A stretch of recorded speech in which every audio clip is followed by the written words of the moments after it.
ముక్కోటి ఏకాదశి పర్వదినాన కోనసీమ జిల్లా ద్రాక్షారామంలో అపచారం జరిగింది. భీమేశ్వర స్వామి ఆలయంలో అతి పురాతనమైన కపిలేశ్వర ఘట్టంలో శివలింగాన్ని ధ్వంసం చేశారు గుర్తు తెలియని వ్యక్తులు. సప్త గోదావరి నది తీరంలో ఉన్న ఆలయంలోకి చొరబడి శివలింగాన్ని ధ్వంసం చేశారు. భక్తులు ఎంతగానో పూజించే శివలింగాన్ని దుండగులు కూల్చివేయడంతో తీవ్ర ఆగ్రహానికి గురవుతున్నారు. ఘటనకు పాల్పడ్డ వారిపై కఠిన చర్యలు తీసుకోవాలి అని డిమాండ్ చేస్తున్నారు.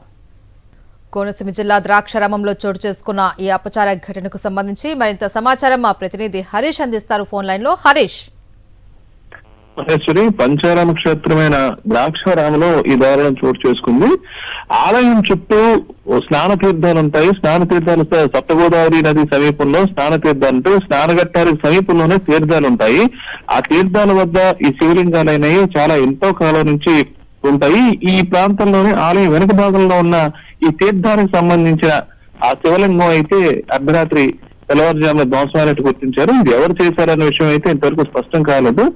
ముఖ్యంగా దీనికి సంబంధించి సమీపంలో ఉన్న సీసీ ఫుటేజ్ కూడా అధికారులు అయితే పరిశీలిస్తున్నారు. ప్రస్తుతానికైతే ఈ ప్రాంతానికి ఈ స్థానిక నేతలు, అదేవిధంగా పురోహితులు, ఆలయ సిబ్బంది కూడా అక్కడికి వచ్చి పరిశీలించారు. జిల్లా ఎస్పీ కూడా వచ్చి పరిశీలించారు.